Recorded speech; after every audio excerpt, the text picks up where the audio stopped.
Gracias a Dios por todo lo que Él nos ha dado, hermanos. Quiero decirles que cerrando esta semana ya estamos próximos a cerrar una semana de la familia, una semana de enseñanzas, una semana de acercamiento a lo que son los temas de familia y ante todo a tener cambios, a tomar decisiones de mejoramiento, decisiones de fortalecer nuestra relación matrimonial, la relación parentofilial, la relación fraternal, es decir, la relación entre padres e hijos, la relación entre hermanos. Creo que el buen vivir es una meta de todos. El buen vivir es un objetivo en Dios y la Biblia dice que sepamos conducirnos en la casa de Dios, que es la iglesia, y en ese caso los creyentes debemos sabernos conducir no solamente en la iglesia como cuerpo de Cristo, sino que como cuerpo de Cristo también debemos sabernos conducir en las casas, en nuestras familias, porque lo que somos en Cristo se debe, lo vivimos en esa conducta, en esa manera de ser, de comportarnos en casa, que honremos al Señor o que los demás también honren al Señor por nuestro testimonio. Así que Dios los bendiga grandemente. Al pastor Audías un saludo muy especial para él, agradecerle muchísimo que me haya permitido cediéndome toda la semana para enseñar la palabra. No es tan normal que hagamos una semana de lunes hasta domingo.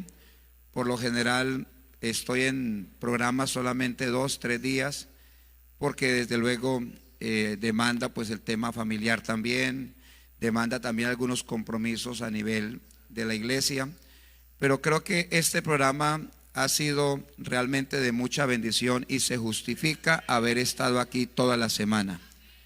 Así que yo agradezco a la hermana Gloria también y la felicito también por su trabajo a nivel distrital. Anoche me decía que trabaja como auxiliar del departamento de familia y todo esto es una gran bendición. Quiero también a todo el equipo de familia felicitar, a las hermanas Dorcas también felicitarles, a los diáconos, a los grupos de alabanza, agradecerles, hermanos, el que estén tan pendientes, al grupo de Decon, que hacen una labor muy bonita. De hecho, estas cámaras, una ocasión que estuve acá en un evento distrital, me llevé como la imagen de esas cámaras y luego llamé para que me dijeran qué cámaras eran, porque vi la transmisión posteriormente y vi que son muy nítidas, saca una señal muy nítida y me inspiraron para también comprar un par de cámaras que, como trabajo en el departamento de familia, en mi casa tenemos precisamente el estudio de grabación y de transmisión. Entonces, esto también, ustedes han aportado también con su ejemplo a nivel de DECON para que a nivel del departamento de familia tengamos transmisiones también como la de esta mañana. ¿Estuvieron esta mañana? ¿Sí estuvieron o se levantaron tardecito? Los que estuvieron se dieron cuenta que Dios nos bendijo a través de la palabra también esta mañana. Estuvo el presbítero del distrito 27 predicando la palabra. Estuvo mi esposa, la hermana Carolina, dirigiendo el culto y más de 2000 dispositivos conectados, lo cual es de mucha bendición saber que la iglesia del Señor sigue escuchando la palabra de Dios. Quiero también agradecer, aunque no me estoy despidiendo, sino que ya por la tarde nos despedimos, pero quiero agradecer a la hermana Inés y a su esposo. Es la hermana Inés donde como, ¿cierto? Hermana Inés y su esposo, que han sido tan amables, me han atendido de la mejor manera con la alimentación y me han ayudado a cuidar la salud. Así que han velado por mí, que es un encargo que siempre me hago o hago donde quiera que estoy, de procurar comer poco y disfrutar más. Entonces la salud hay que cuidarla y hay que vivir en la voluntad de Dios. Así que les invito, hermanos, para que estén de pies, por favor. Vamos a analizar la palabra del Señor. Y quiero que ustedes, por favor, abran sus Biblias en el libro de los Salmos, el Salmo capítulo 127, salmo muy conocido acerca de la edificación de la casa. Dice así: si Jehová no edificare la casa, ¿cómo dice?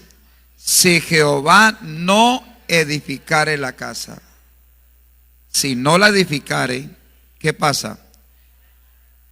En vano trabajan los que la edifican.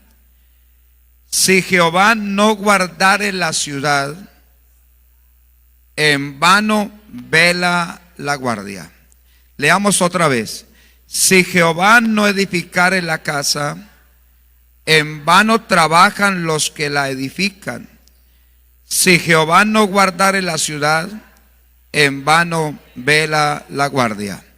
¿Quieren ustedes orar en este día al Señor para que Él nos abra el entendimiento y nos bendiga? A ver, ¿quién comienza la oración en este día? Soberano Señor Jesucristo, damos gracias a ti por la palabra que hemos de oír, la palabra que tienes para nosotros hoy. Una palabra que afirma nuestros pensamientos, una palabra que afirma nuestras convicciones y ante todo, Señor, nos fundamenta en la verdad para poder construir familia conforme a tu voluntad. Sé, oh Dios, que has bendecido a muchas personas durante esta semana, tanto aquí como a través de las redes sociales. Una palabra, un consejo, una guía, Señor, una orientación ha dado. Tú sigues dirigiendo a tu pueblo.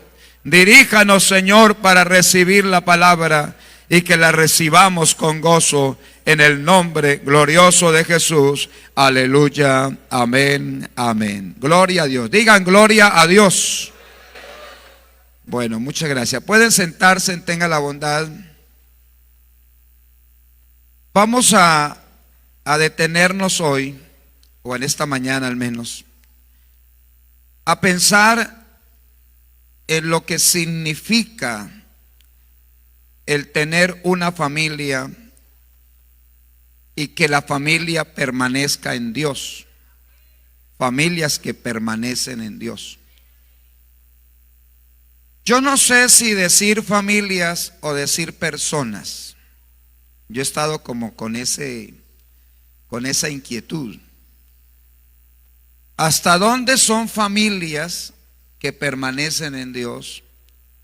¿O hasta dónde son personas que permanecen en Dios? Porque cuando uno mira la palabra de Dios, lo primero es que el trato de Dios, voy a decir algo que seguramente a usted le va a generar alguna revolución de sus pensamientos. Y es que a veces pensamos que el trato de Dios es con todos. Y hablando de todos, con todos a nivel familiar. Y como que si Dios tuviese que hablar con el papá para luego hablar con el hijo, o hablar con el esposo para luego hablar con la esposa. Pero quiero decirles, el trato de Dios es individual. El trato de Dios es individual. ¿Con quién habló Dios cuando decidió acabar el mundo con un diluvio? ¿Con quién habló Dios? ¿Y con quién más? Pregúntese con quién más. ¿Pero tenía él familia? Claro. ¿Pero por qué habla con él? Alguien dirá, porque él es el responsable de la familia, uno diría. Pero Dios lo que quiere es que entendamos de que Él está interesado en hablar con aquel que ante su presencia haya gracia. Porque eso fue lo que pasó con Noé. Noé halló gracia. Y claro, de paso Dios bendice a la familia, claro. Y Dios quiere bendecir a la familia. Pero eso no exime de que cada persona en la familia debe hallar gracia delante de Dios. Que cada persona debe atender al llamado de Dios y responder al llamado de Dios para poder vivir en Dios y disfrutar de su gracia. Dios es Dios de todos, por cuanto Él es el que creó al ser humano. Pero Dios está interesado en cada miembro de la familia. En la primera carta a los Corintios, capítulo 7, hace referencia a los hogares donde hay una esposa creyente y su esposo no creyente. Hace referencia a donde hay un esposo creyente y su esposa no creyente. Hace referencia donde los padres son creyentes, la mamá o el papá, pero los hijos no son creyentes. Y lo primero que se establece es que la inclusión familiar debe darse así no sean creyentes. Yo quiero que lo entendamos de esa manera.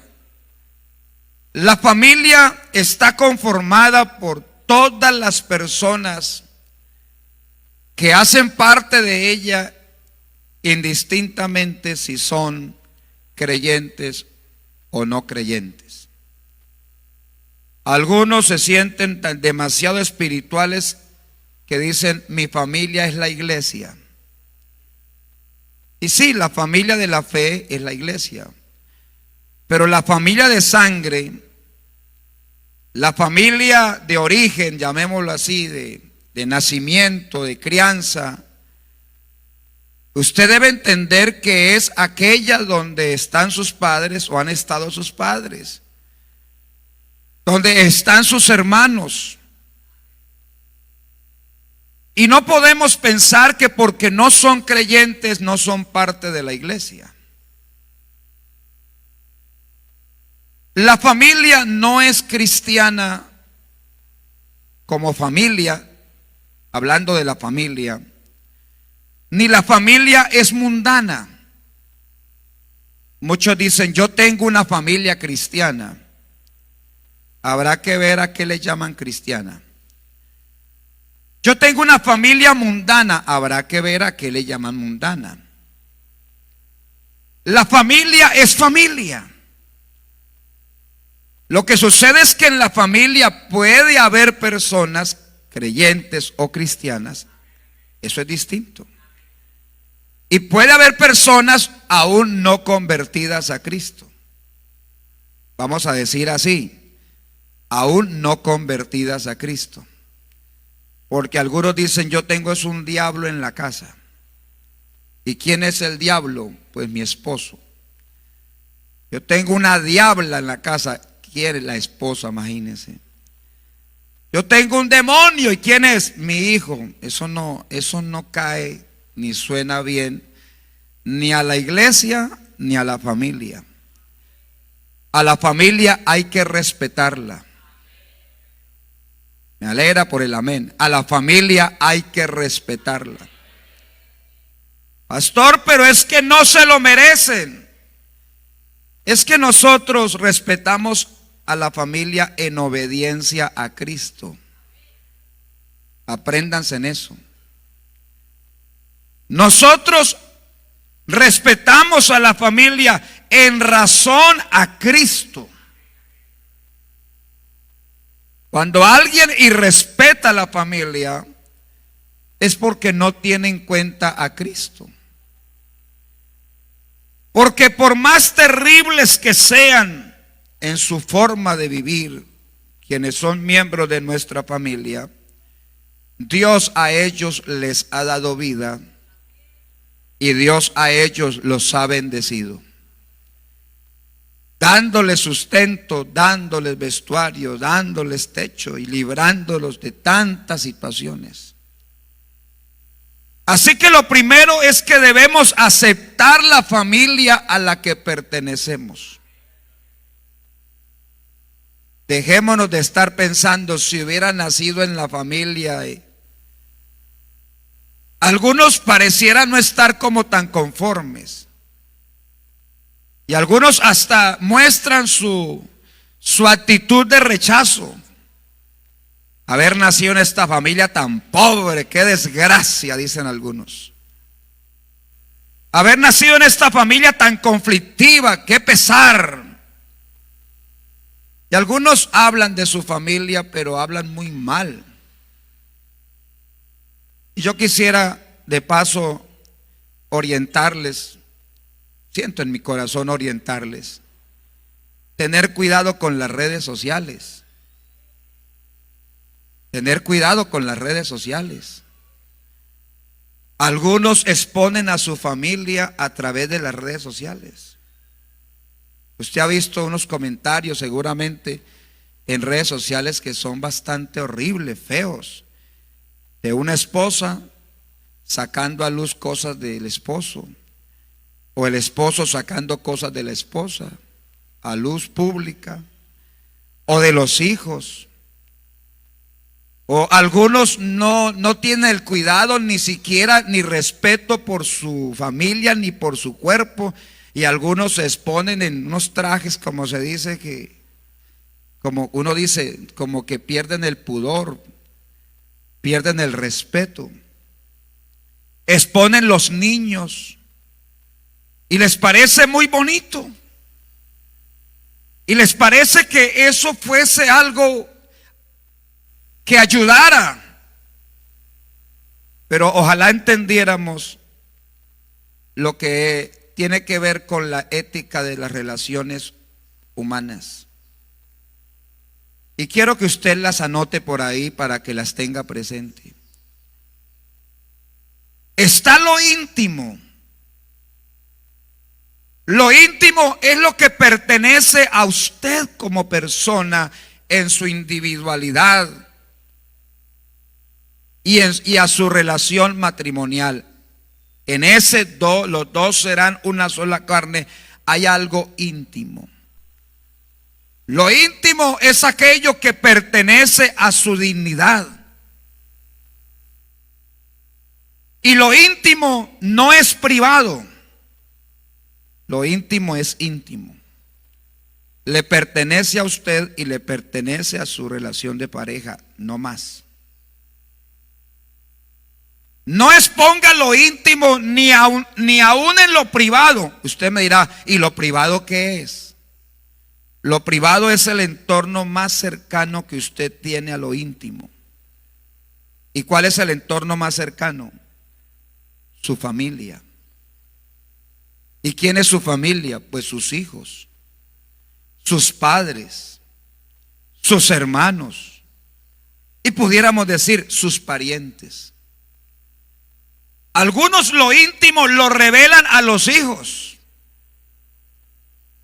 y ponen a los hijos a veces hasta mediar en lo íntimo de los padres. Algunos ponen a la familia a mediar en lo íntimo de la pareja. Por ejemplo, cuando un papá le dice, ¿sí ve, hijo, lo que hace su mamá conmigo? ¿Sí ve lo que hace su papá conmigo? Hay algo que es íntimo y no tiene por qué llevárselo a los hijos. Hermano, pero es que mi familia, sí, pero respete lo íntimo. Eso es suyo y eso es de su relación. Debe diferenciar eso. Lo íntimo, lo privado, y luego ¿qué? Lo público. ¿Y qué es lo público? Lo que está en el entorno social, lo que de alguna manera, en el buen sentir de la palabra, se puede dar a conocer, que no hable de su intimidad ni de su privacidad. ¿Me están comprendiendo? O más bien, ¿me hago entender? Lo público es aquello que no revela su intimidad ni su privacidad. Así que usted no debe estar usando, por ejemplo, las redes sociales para revelar asuntos familiares. Esos son asuntos muy de la familia. Para revelar asuntos privados o íntimos, de la pareja o de la persona. Porque eso le pertenece a la persona.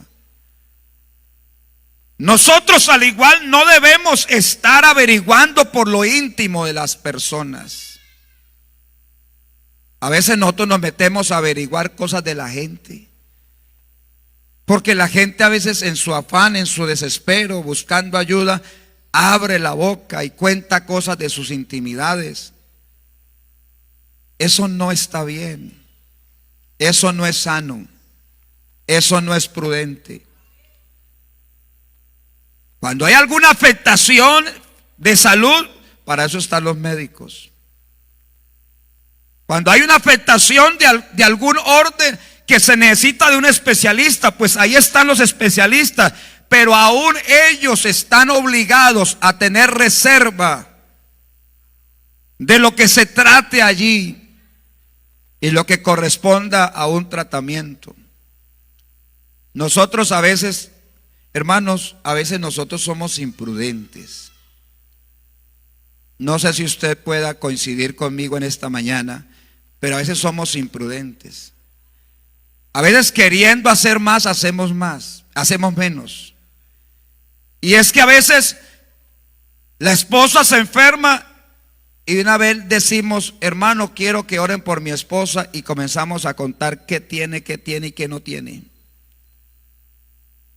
Hermano, pero ¿cómo hago para que oren por ella si no cuento todo? Pero usted le preguntó a ella si está de acuerdo que revele lo que le está pasando, que dé a conocer lo que está pasando. Usted se ha preguntado qué siente una persona cuando comienzan a hablar de ella, de sus enfermedades, nomás hablando de sus enfermedades. ¿A quién le gusta que la gente sepa de qué sufre? ¿De qué enfermedades tiene? ¿Hay alguno aquí que le guste eso? Que le guste, que diga, me gustaría que me sacaran el periódico. Que digan lo que me está pasando. Pero nosotros a veces, con ganas de que alguien ore por nosotros, hasta hablamos de los detalles que no debiéramos hablar. Debemos tener cuidado. Otros queriendo que los demás oren por uno, entonces revelan intimidades de la pareja. Hermana, le pido una oración porque es que mi marido anoche y no sé qué. Qué vergüenza. Que él no llegó, que sí llegó. Hombre, eso no nos compete a la iglesia. Para orar no es necesario saberlo todo. Hay uno que lo sabe todo. Porque a lo último estamos más, en vez de orar, preguntando por qué tendrá eso. ¿Por qué le habrá pasado eso? Y hasta decimos, ve, tan raro y tan creyente, y mire lo que le está pasando. Usted ve el ejemplo de Jesús frente a una mujer que sufría de flujo de sangre. ¿Cuántos años? ¿Cuántos? 12 años. Y esta mujer, se sabe porque la Biblia lo menciona, pero quiero que usted vea cómo el Señor trató el tema. ¿Cómo lo trató el Señor? Vino una mujer entre la multitud Y ella decía: si tocar el borde del manto del Señor, seré salva. Tocó el manto y ella quedó salva y sana. Eso es lo que muestra la Biblia.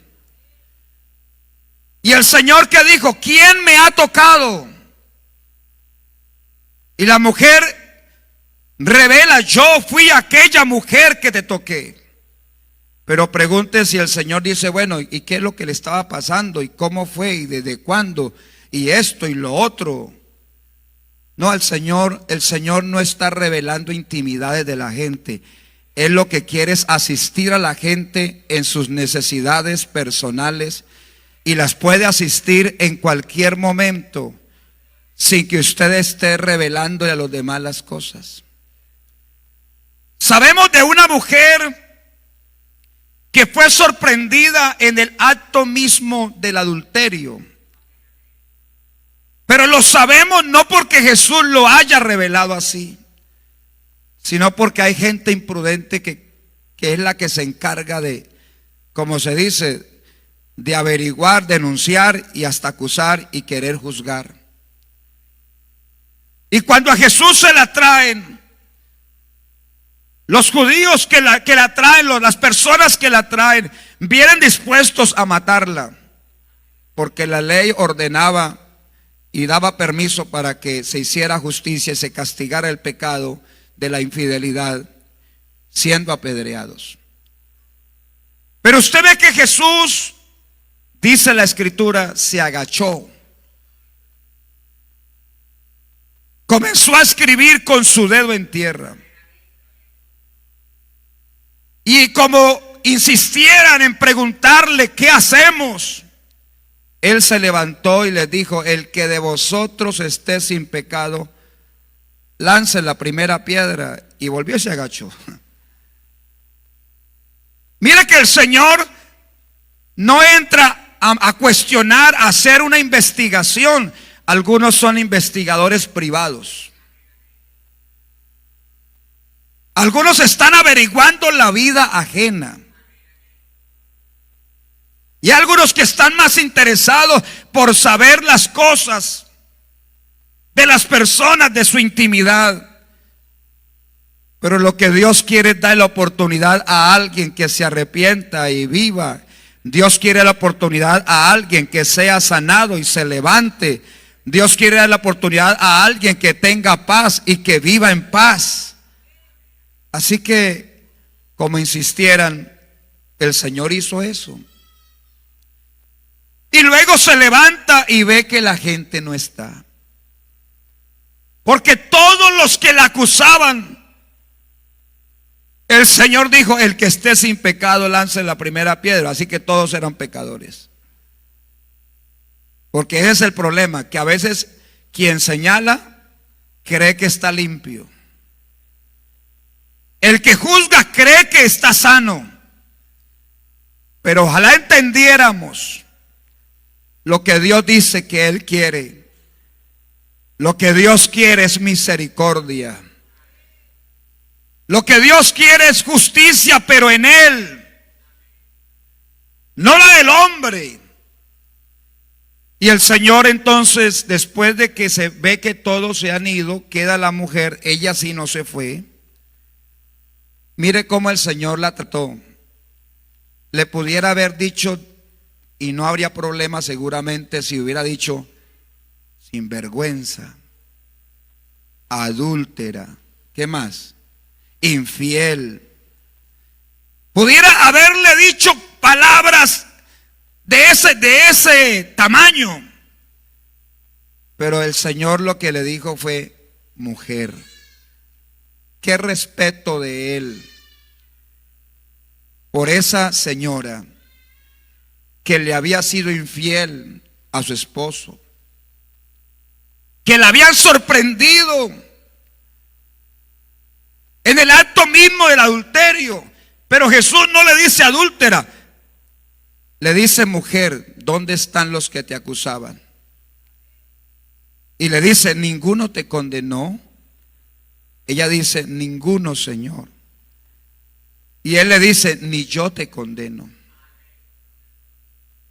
Mire cómo el Señor trata los asuntos íntimos. Eso era de lo íntimo de ella. Era de lo íntimo de su vida sexual, relacional, de pareja. Ni siquiera el Señor dijo, ¿y cómo se llama su marido? Y su marido ya se dio cuenta, pues traiga a su marido que vamos a hablar con él. Esto tiene que destaparse, esto tiene que darse a conocer. Algunos andan en eso. Pero el que tiene todo el poder nos muestra la manera tan prudente, tan sabia, y le dice, mujer, ni yo te condeno. ¿Qué más le dijo? Vete y no peques más. Eso es lo que al Señor le interesa. El propósito de Dios es que a nosotros nos vaya bien. Pero seguramente pudiera haberle preguntado, bueno, ¿fue la primera vez? ¿Cuánto hace que venía con ese hombre? Y pudiera haber averiguado la vida. ¿Y usted de qué pueblo es? ¿Y de qué familia es? ¿De qué apellido es? Pero qué importante entender el respeto por la familia. El respeto por los que son los nuestros. Gracias a Dios.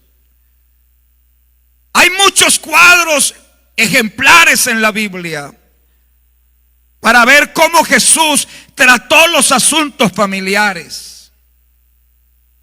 La Biblia muestra que Jesús en Betania tenía unos amigos, una familia. ¿Quiénes eran los que habitaban allá? Marta, María y Lázaro. ¿Quiénes o qué era entre ellos? ¿Qué relación tenían? Se ve que eran hermanos. Pregúntese usted, ¿por qué hay un silencio en la Biblia acerca del papá y de la mamá de ellos? Cuando Jesús llegó y dijo, ¿y su papá qué pasó? Cuénteme de su papá. Uno quiere saber la vida de todos. Y cuénteme la vida de su mamá. Si usted ve a Jesús en la casa de ellos, usted ve, y especialmente lo ve, y hay una palabra que dice que cuando Él llegó, Él entró, en una ocasión estaba Marta y María. Marta lo recibe, pero quien lo atiende al oír la palabra, porque Él llegó fue a enseñar en la palabra, fue María. Hasta Marta se molestó y le dijo al Señor, ¿no tienes cuidado de mí? ¿No ve que mi hermana me deja hacer los oficios de la casa sola? Y el Señor le dice, Marta, Marta, estás muy preocupada por muchas cosas, pero solo una cosa es necesaria. Y María ha escogido la buena parte, la cual no le será quitada. Este es el lugar. Lo más importante en ese momento era la presencia del Señor allí. Ahí es donde tenemos que decir qué es lo más importante en su casa, en su familia. ¿Qué es lo más importante? Puede ser que para alguien el tema diario tenga que ver con el esposo. Una situación no arreglada, una situación que está pendiente y es tema de todos los días.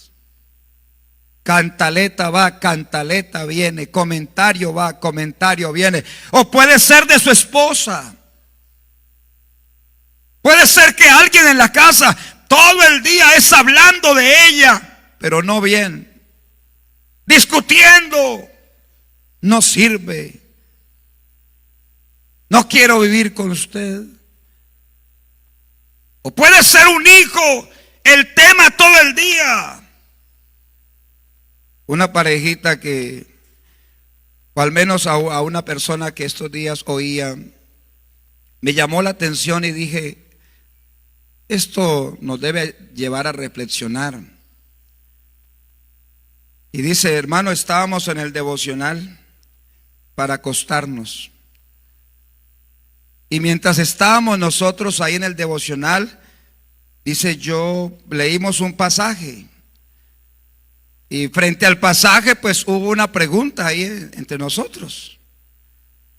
Pero como era un tema un poquito de moradito de explicar, entonces, pues nos molestamos, como se dice, como que tanta preguntadera. Imagínense en un devocional, tanta preguntadera. Y me decía la persona, me dice, hermano, a lo último se acabó el devocional porque cada uno cogió para su habitación. Al fin ni oramos, al fin ni cantamos, salimos fue bravos, salimos molestos. Yo me pregunto, ¿quién es el personaje más importante en su familia? ¿Cuál es el tema más importante que habla en casa?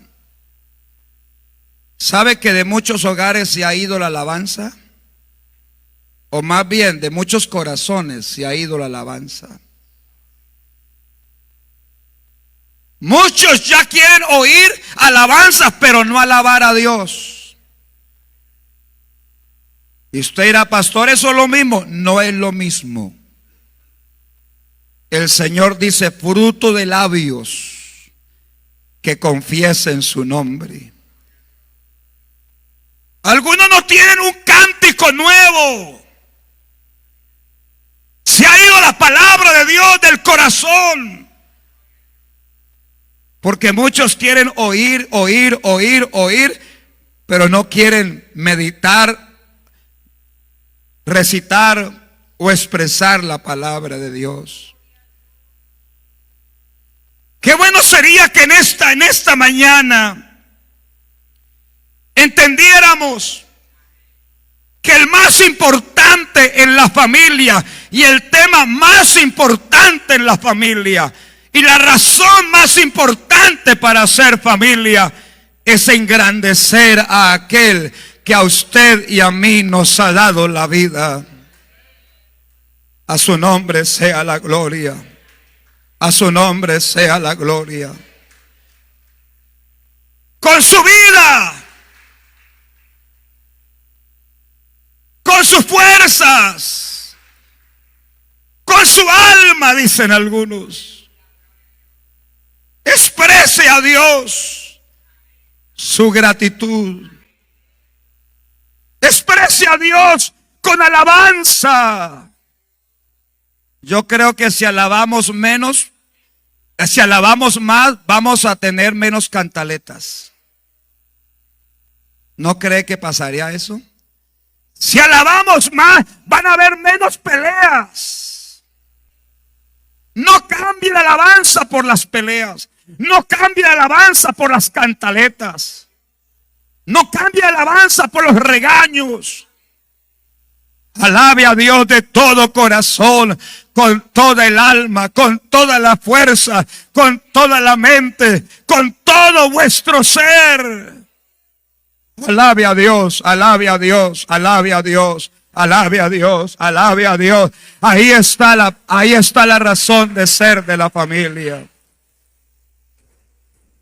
A su nombre sea la gloria.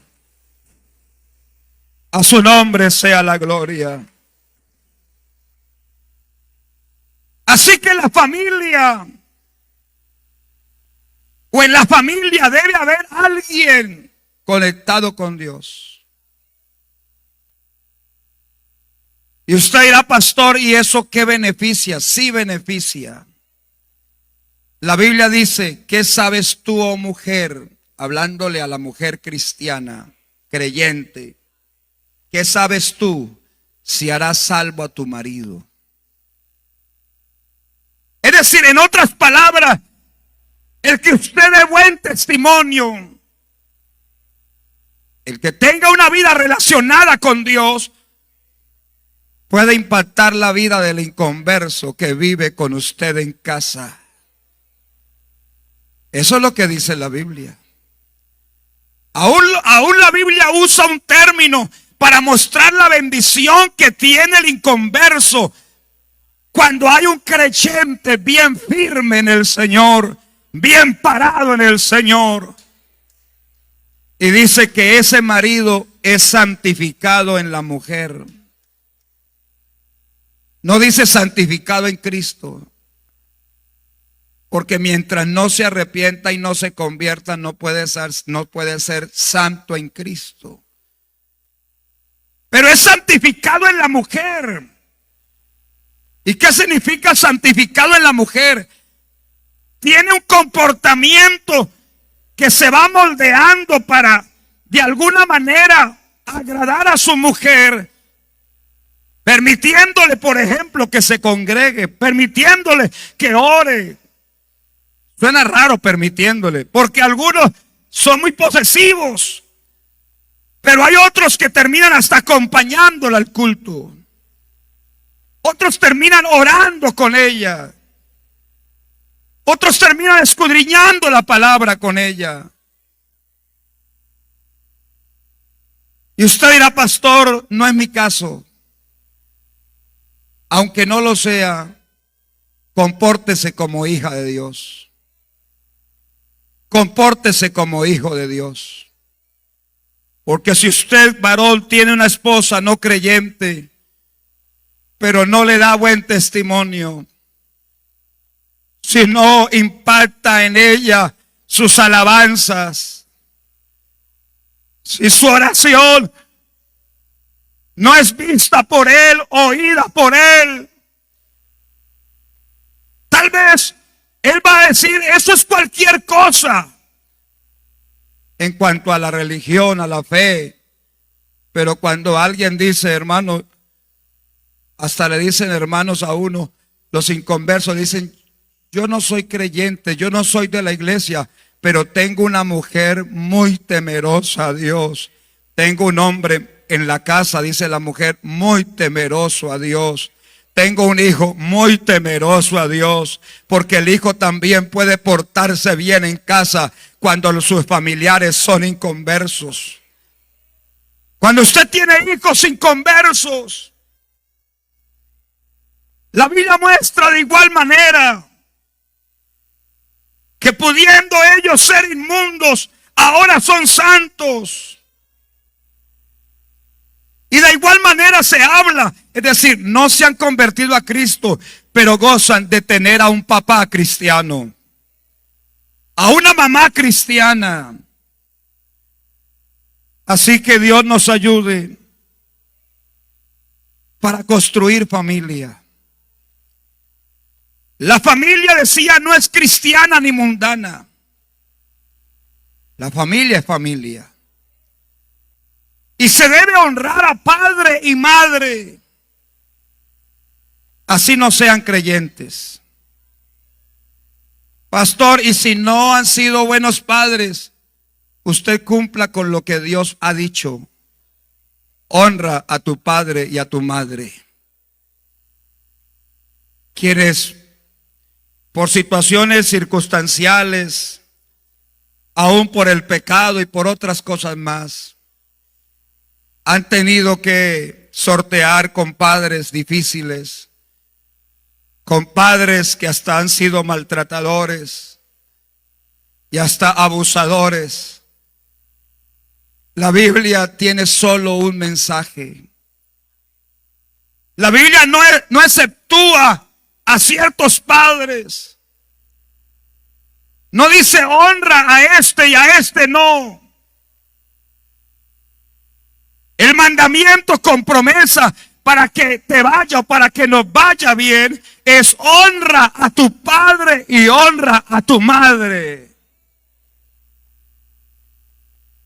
Muchos a sus padres no los honran. Muchos a sus padres los irrespetan.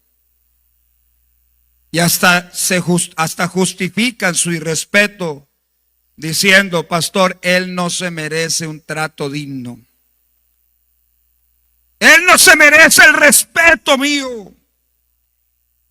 Él no se lo ha ganado.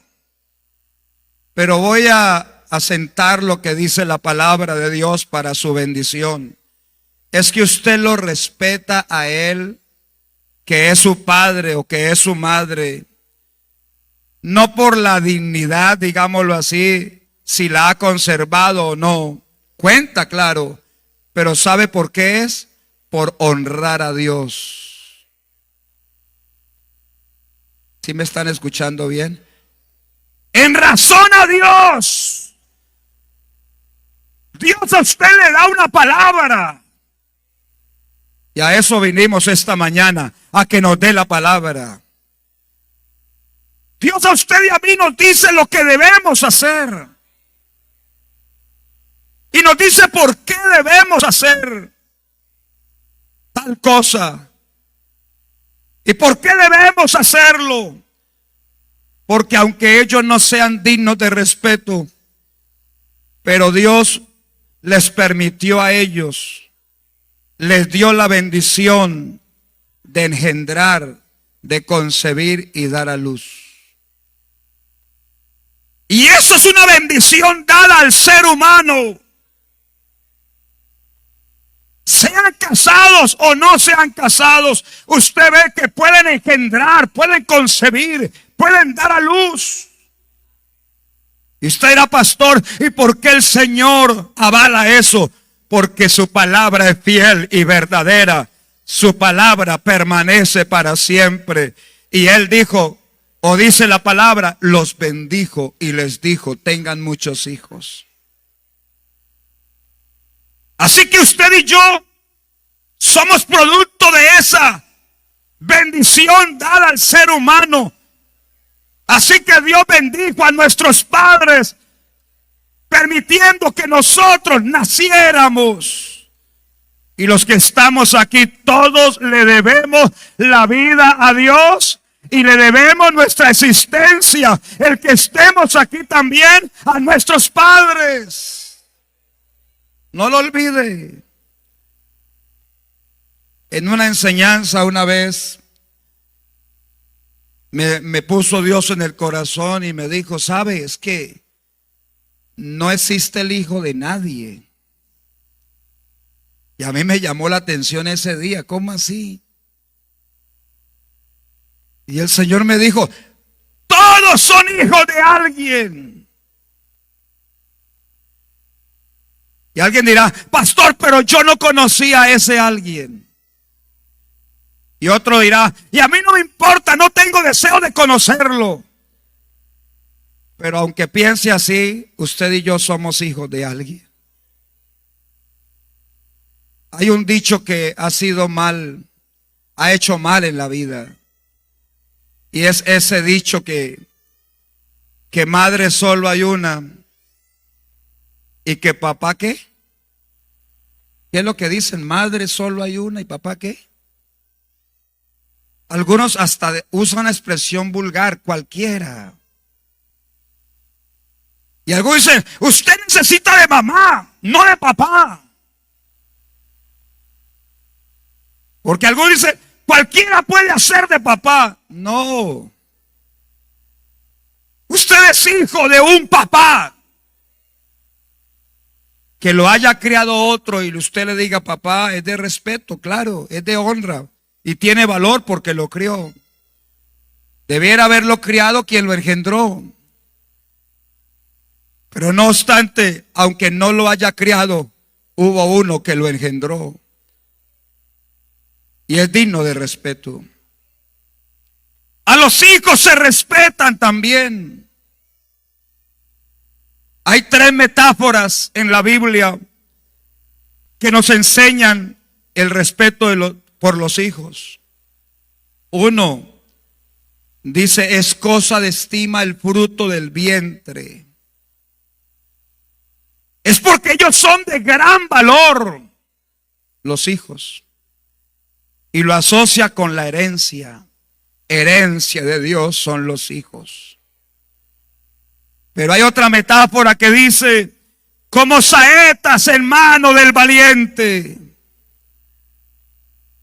Así que ponen los hijos en las manos del valiente. Porque para criar hijos hay que tener valentía. Hay que tener valentía. Estamos frente a una sociedad que está perdiendo, que ha perdido el horizonte y el valor por los hijos. Hay que advertir esto. Estamos frente a una generación que desvirtúa al ser humano como persona. Hasta llegan a pensar que hoy es mejor tener una mascota que tener un hijo. Ha perdido el valor de los hijos. Y se dice tener hijos, ay hermano, qué encarte, qué problema. Es decir, todo lo contrario a lo que Dios dice, nosotros como creyentes a veces lo copiamos del mundo y también lo decimos. Hermanos, hijos. Y ya hay algunos hasta solteros y en el ambiente cristiano que se han mandado ya a operar para no tener hijos. Y uno le dice, bueno, y si usted llegara a conseguir o tener a alguien que se enamoraran y esa persona quisiera tener un hijo, usted ya operado, ¿qué? Dice, hermano, pues el que se enamore de mí, que vaya sabiendo que yo, nada de eso. Es decir, tiene que someterse el otro. Y si me quiere así, si no, que busque otro. Porque se ha perdido el valor por los hijos. Porque también se ha perdido el valor de ser padre en algunos casos. Porque los hijos son como saetas en manos del valiente. Así que para sacarlos, direccionarlos, se necesita valentía.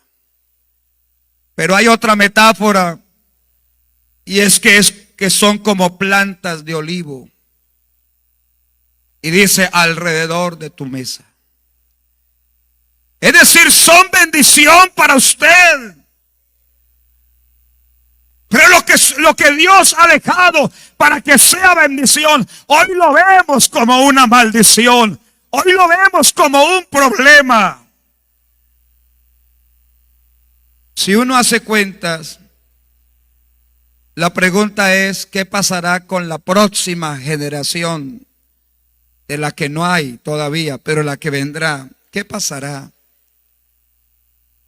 Los que estamos aquí pertenecemos a una familia y hemos conformado otra familia. Y la mayoría de los que somos de mi edad, más o menos, bien adultos, nuestras familias, y en ese tiempo, ¿de cuántos hermanos en casa? ¿Cuántos hermanos los adultos? ¿De cuántos hermanos? Algunos hasta de 19, dice la hermana acá, 12. En mi casa 9 con una prima hermana que se crió con nosotros. Pero uno pregunta, ahora nosotros. Y ya comienza a pensarse, no hermano, 9, ni 5. Y algo dice, no hermano, por ahí unos 2. Y eso quién sabe. Ahora pregúntese, la generación que vendrá, ¿cuántos hijos? Seguramente 0. Y entonces en la vejez, ¿dónde estarán los muchachos que corren por las calles que dice la Biblia? ¿Dónde estarán los muchachos que juegan? Porque la vida de los adultos es trabajo.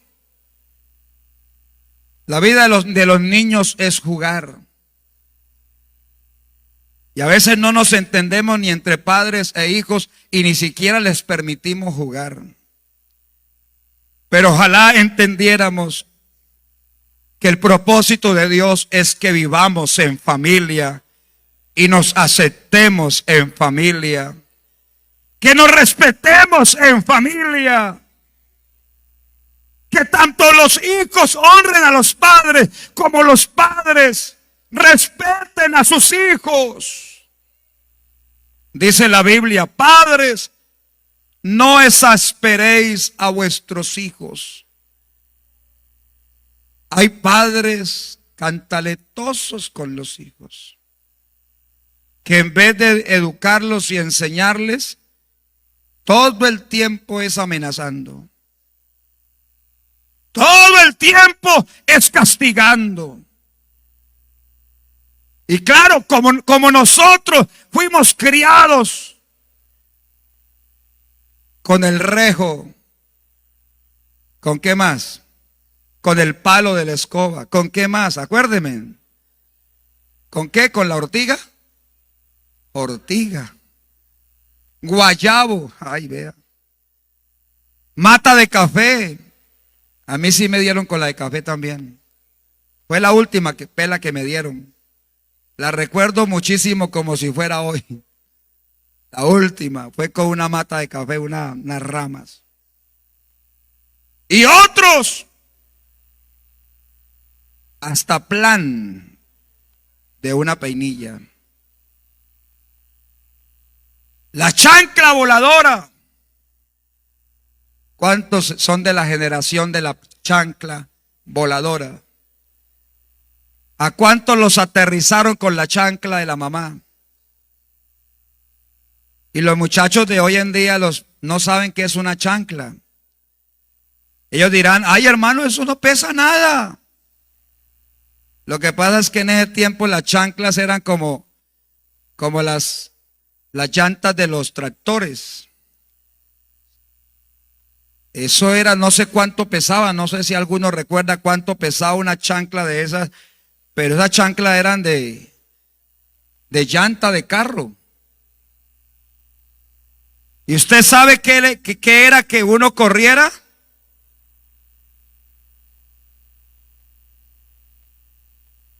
Es decir, eso era una amenaza, un desafío a la autoridad. Y claro, a nosotros nos criaron así. Y entonces hemos nosotros copiado el modelo. Y todo lo hemos tratado de resolver es con el castigo. Venga, haga esto. Ay, pero yo no sé. Hágalo y si no le castigo. ¿Se le parece algo a su casa? ¿Se le parece algo? Vaya, haga esto. Ay, pero ¿cómo? ¿Va o lo castigo? ¿Por qué no le enseña en vez de estar hablando de castigo? ¿Por qué no va con él y le enseña? ¿Por qué no tenemos paciencia con los nuestros? ¿Por qué queremos que todo sea la carrera? Usted ve a padres y creo que a todos nos ha pasado, todos nos hemos equivocado, así que aquí la idea es que entendamos que debemos mejorar todos. Yo creo que todos nos hemos equivocado, al menos me meto también ahí. Todos nos hemos equivocado. Porque nosotros ni siquiera pedimos favores. En la casa, tráigame tal cosa. Mueva esa silla. Tienda esa cama. Lave esa loza.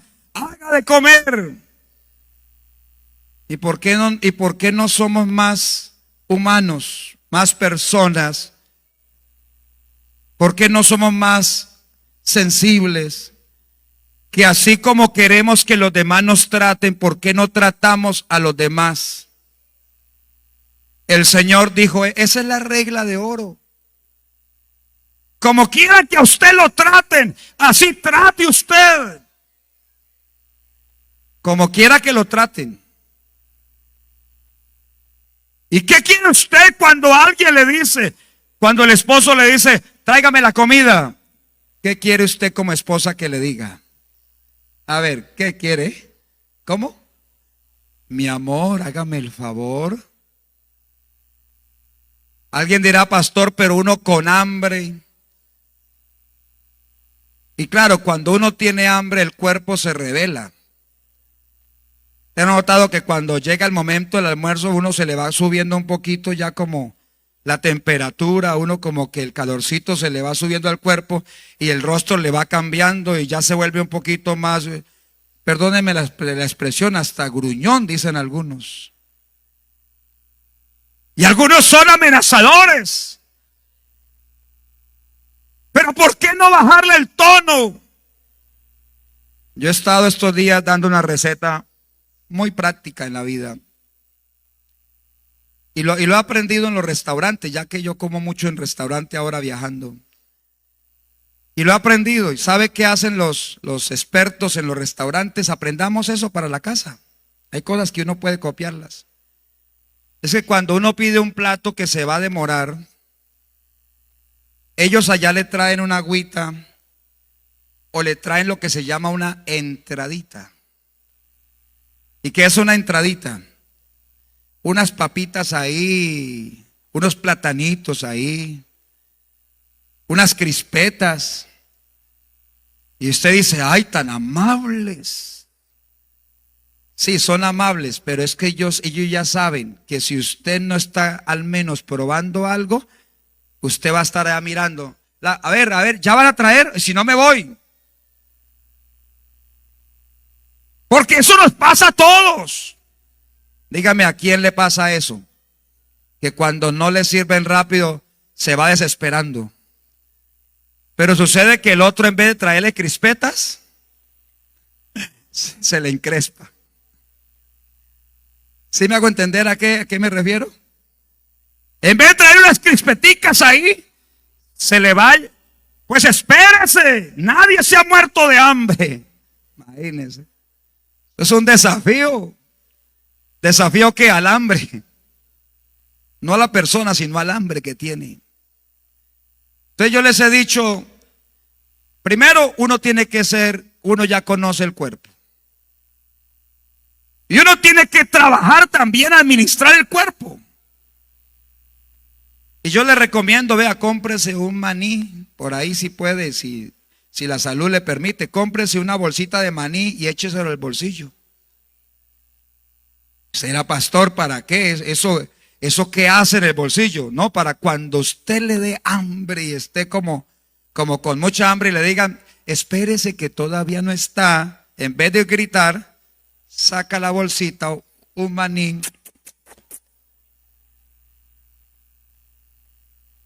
¿Ya? Y en la casa tengan bananitos que son baratos. Un bananito lo parte en 2, en 3 pedacitos. Y le dice, mi amor, como se va a demorar, váyase comiendo este bananito. Vea, hermano, eso a usted le arregla el genio. Claro, hay algunos que dicen, ahora me va a dar un banano en vez de almuerzo. No, tiene que explicarle que es mientras le sirve el almuerzo. Pero usted tiene que usar, desde luego, tener cuidado con su propia vida. Respetar a los de su casa. Por más hambre que tenga, no tiene autorización para pisotear a los suyos. Para morder la mano que le está dando de comer. No y no. Porque algunos pisotean no solo a la persona, sino hasta lo que se van a comer. Pero Dios nos guarde, porque Dios está presente. Porque Dios está presente. Porque Dios está presente en su casa mientras usted está esperando la comida. Dios está presente. Mientras usted la está preparando, Dios está presente. En su mal genio, Dios está viéndolo. Respete al Señor. Respetemos a Dios. Tengámoslo en cuenta en todos nuestros caminos.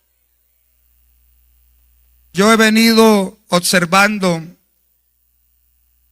que las familias o que los miembros de la familia tienen más respeto por el pastor que por Dios? Hermano Díaz, ¿cuántos creen que respetan más al pastor Audías que a Dios? Dígame la pura verdad, porque lo voy a evaluar esta mañana. Y me van a decir cómo les va la evaluación. Usted era pastor, más respetar al pastor Audías que respetar a Dios. No, hermano, Dios es más grande. Sí, de boca lo decimos. Y Él sí es grande. Lo que pasa es que nuestras acciones revelan otra cosa. Yo les voy a poner el ejemplo. El mismo. La comida está demoradita. No hubo maní, no hubo banano, no hubo agüita, no hubo nada. Sino espérese. Y se levantaron la voz y están alegando. ¿Y usted por qué? ¿Y usted por qué? Ah, pues venga, ayude. Yo, bueno, aquí no voy a hacer el show. Pero usted conoce que a veces eso pasa. Y están diciéndose hasta de qué mal se va a morir. Usted no sirve para nada. Usted no aporta, usted no ayuda. Y están diciéndose, bueno, hasta ahí nomás. Pero en ese momento tocó la puerta el pastor Audías. Ay, ¿por qué se ríen? ¿Por qué se ríen? Están gritándose. Pero de pronto el niño dice, papá, mamá, el hermano Audías, el pastor. Dígame, ¿qué hacen ese par de enamorados? Dígame la pura verdad. ¿Qué haría usted? Dígame si fuera un supuesto que usted dijera, ¿qué haría usted? Dígame qué haría. Ah, vea. Y una vez van limpiándose, si estaban llorando y todo, y van cuadrando el rostro. Van respirando fuerte. Van sacando la gloria de Dios. Oiga, qué simulacro, qué circo tan bonito en la casa. Y le abren la puerta al pastor. ¿Y el pastor con qué se encuentra? Con una pareja ideal. Tan ideal que él le dice a ella en ese momento, mi reina, mi vida. Ay, qué cosas tan horribles. Mi reina, oh mi rey, mi príncipe, sírvale un juguito al pastor. Y aunque no haya, va y se lo hace. No ayudó a hacer para él ni para el otro, para ella o para el otro, pero al pastor sí. Oiga, tan raro que somos. Nosotros somos más serviciales con otros que con los nuestros. Somos más respetuosos con los demás que con los nuestros. Y entonces, el pastor, ¿qué puede preguntar? ¿Qué preguntaría usted, hermano Díaz? Vio un ambiente bonito. ¿Usted qué preguntaría? Los felicito por ese ambiente tan bonito y por esa forma de tratarse. Ni pregunta, sino que los felicita. Oiga, no os engañéis. Dios no puede ser burlado.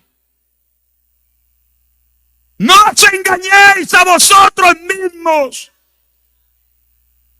No os engañéis a vosotros mismos. Es un engaño, una traición. No solo a Dios, o no lo diría a Dios porque Él lo ve todo, Él lo sabe todo, sino a usted mismo y al pastor más bien. El pastor termina la visita, oró, hasta lloraron ahí conmovidos. Hasta recibieron ahí, dijeron, hermanos, tenemos un gozo, qué alegría, qué bendición. Cuando vuelve hermano Díaz. Y sale el hermano Díaz.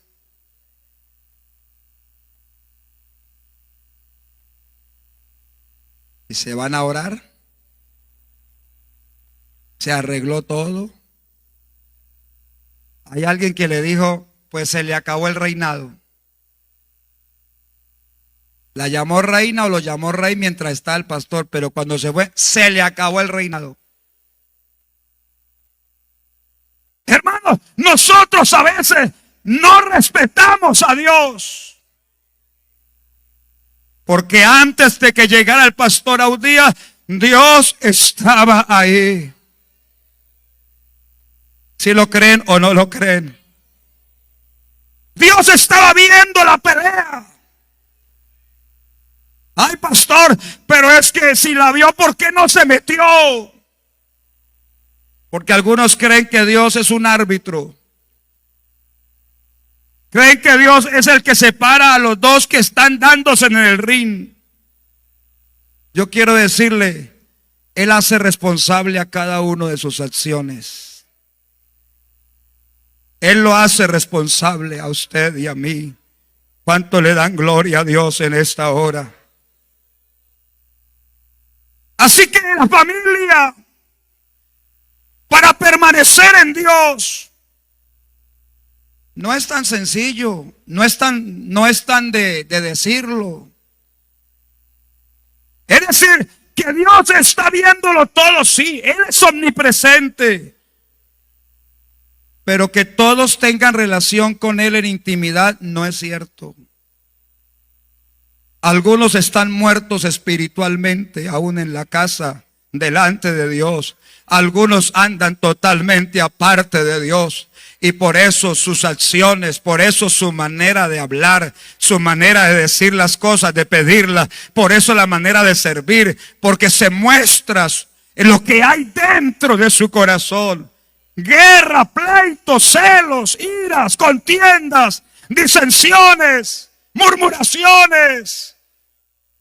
Pero Dios nos ayude. Dios está presente en su casa. Por respeto a Él, baje la voz. Por respeto a Él, no sea grosero. Estaba con mi esposa leyendo el Salmo 140 y nos reíamos. El pastor, usted se ríe de la palabra. No, es que hay cosas en la palabra que le llaman la atención a uno. Y dice, hay hombres deslenguados. Y con mi esposa nos reíamos. ¿Deslenguados?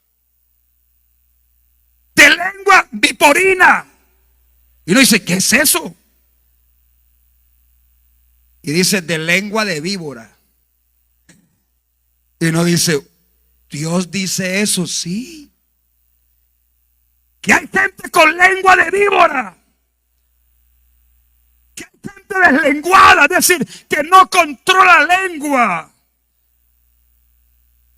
Yo creo que es hora de poder ir recogiendo los, como se dice, ubicándonos ya, si somos o no somos. No sé qué digan ustedes. Debemos ir ubicándonos, ¿somos o no somos? ¿Vivimos en Dios o no vivimos en Dios? Vivimos con Dios, pero no en Dios.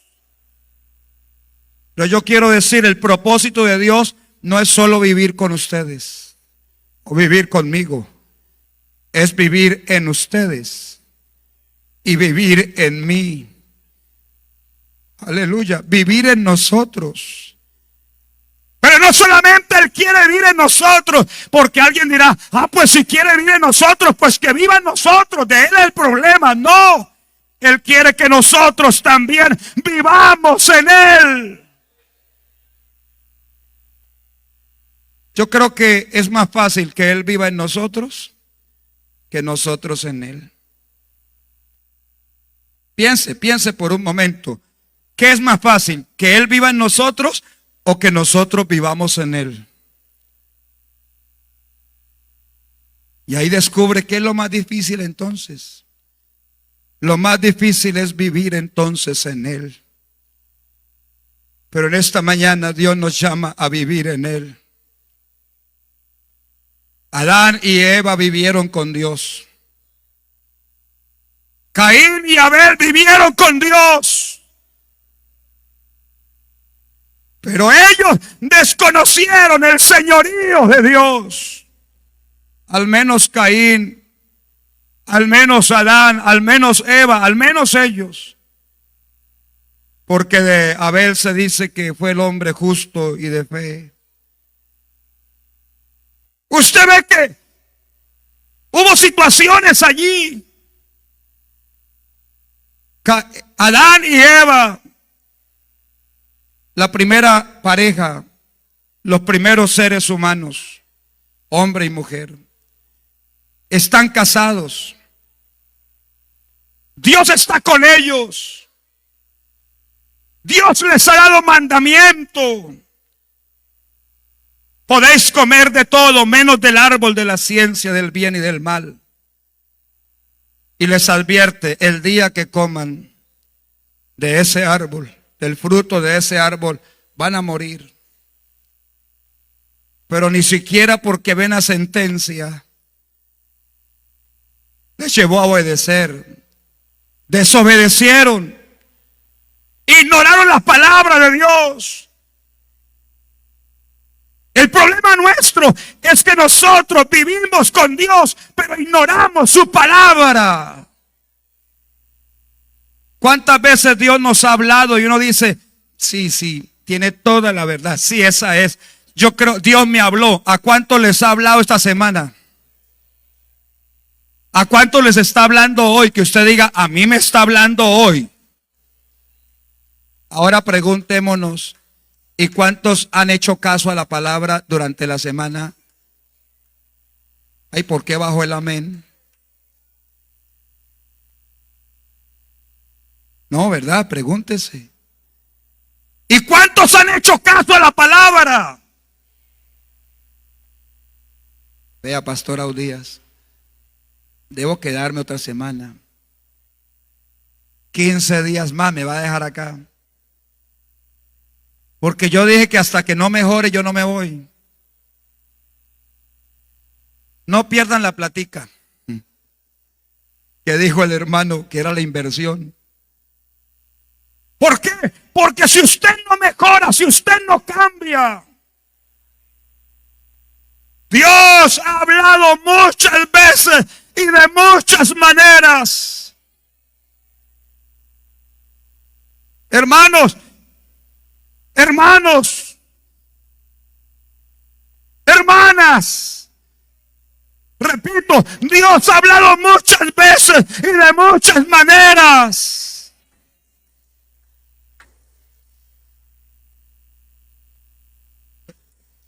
Aleluya, alabanzas a Dios. Y cuando uno no hace caso, Él dice algo. Él nos dice, tardos para oír. Así nos trata. Tardos para oír. Necios para oír. Pero Dios quiere que nosotros entendamos su palabra. Algunos de oída han oído. Algunos solamente dicen amén, amén, amén, amén. Así es. Pero no dice así sea. El amén tiene dos líneas. Una donde yo apruebo y otra donde yo me comprometo. Hermano, va a tal parte que responde uno. Amén. Es decir, acepto lo que me está diciendo y me comprometo ¿a qué? A ir. Cuando usted dice amén a la palabra, ¿qué le está diciendo a Dios? Acepto lo que me está diciendo y lo voy a poner por obra. Así es y así sea. Porque con Dios no estamos jugando.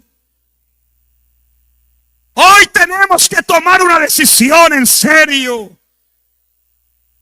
Aleluya, porque el Dios de los cielos viene hablando muchas veces y la pregunta es, ¿Cuántas veces tiene que hablar Dios para que nosotros le hagamos caso?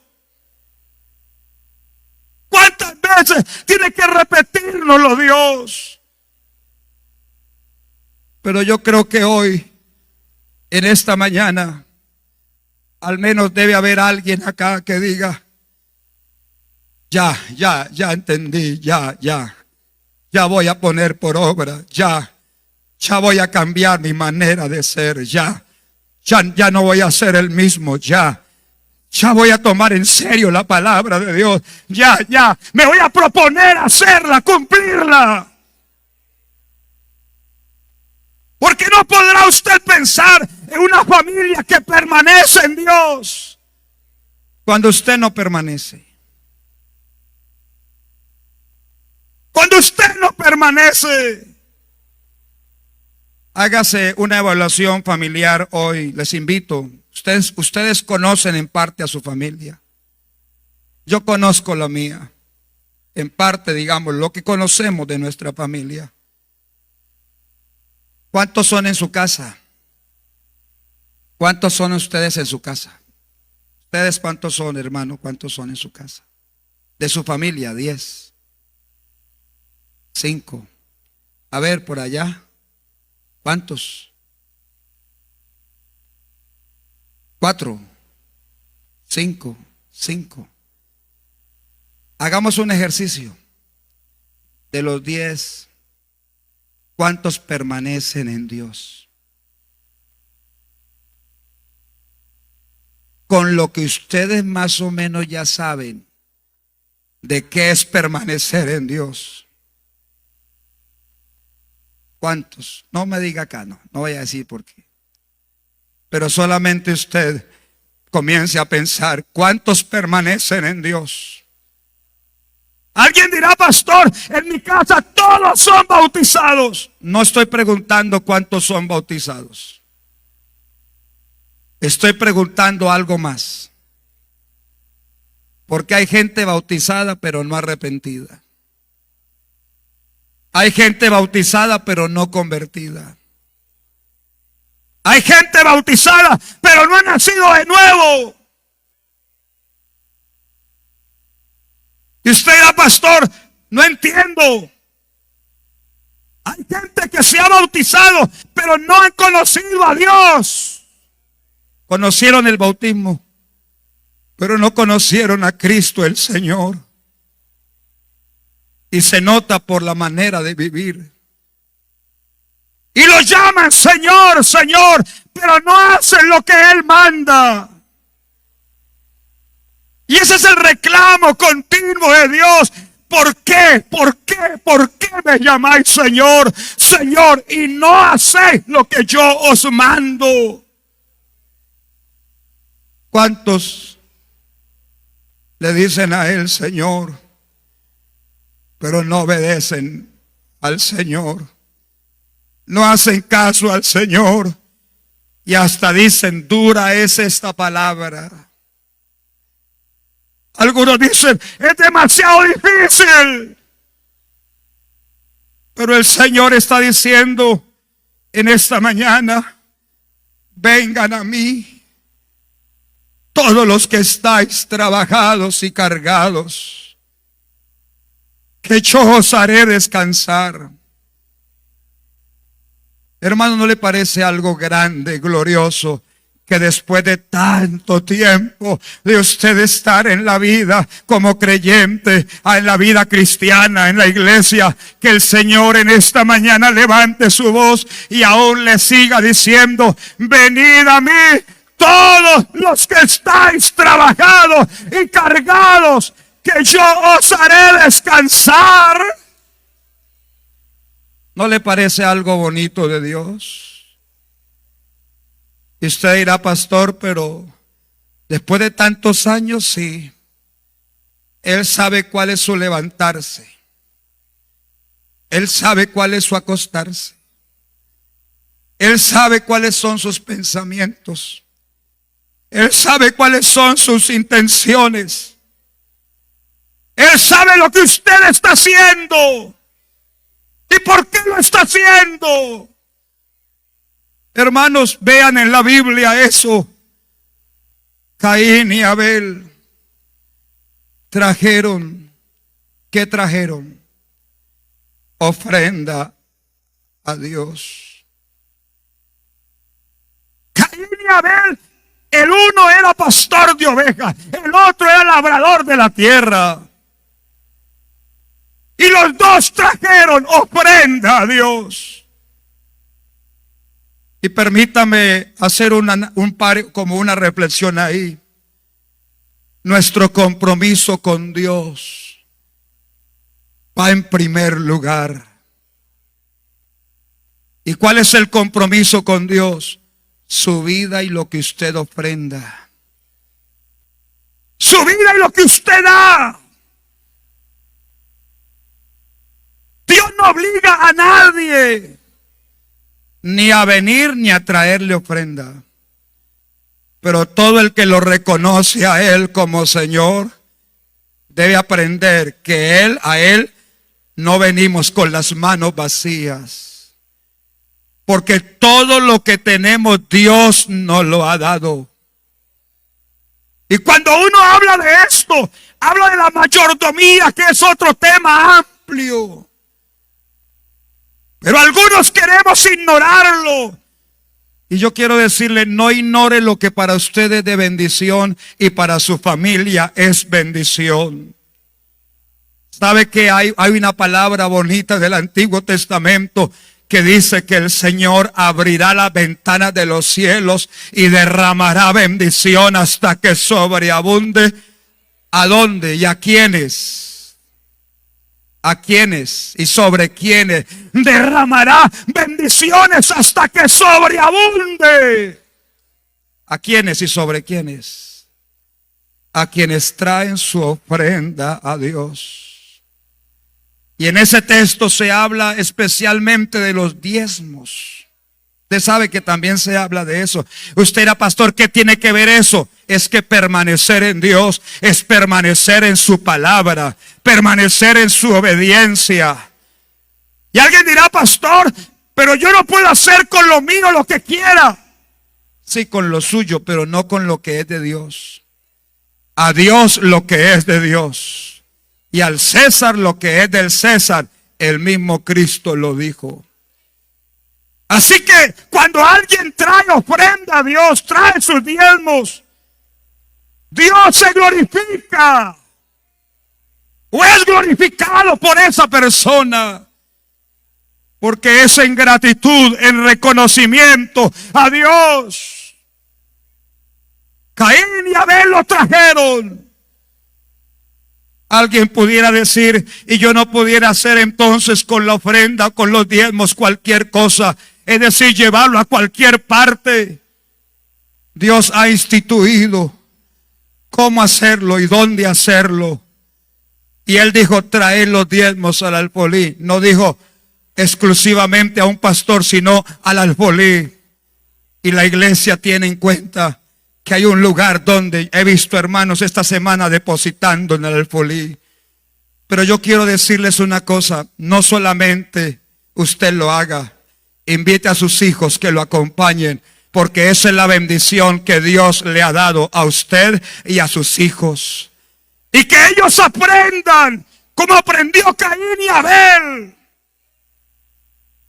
Así que alguien pudiera decir, pero ¿de qué sirve si a Dios no le agradó la ofrenda de Caín? No, es que el tema era que Caín tenía un corazón malo. Y Dios quiere que no solamente usted diezme, ofrende, sino que también usted le traiga su vida a Dios. No negocie con Dios. No piense que le está pagando a Dios. Yo le doy plata y Él me tiene que dar tales cosas. Tampoco. Sino nosotros damos porque Dios nos ha dado. Pero Él sigue diciendo, yo les abro las ventanas de los cielos. Les sigo dando.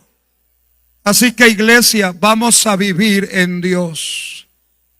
Vamos a permanecer en Dios. Vamos a andar con Dios.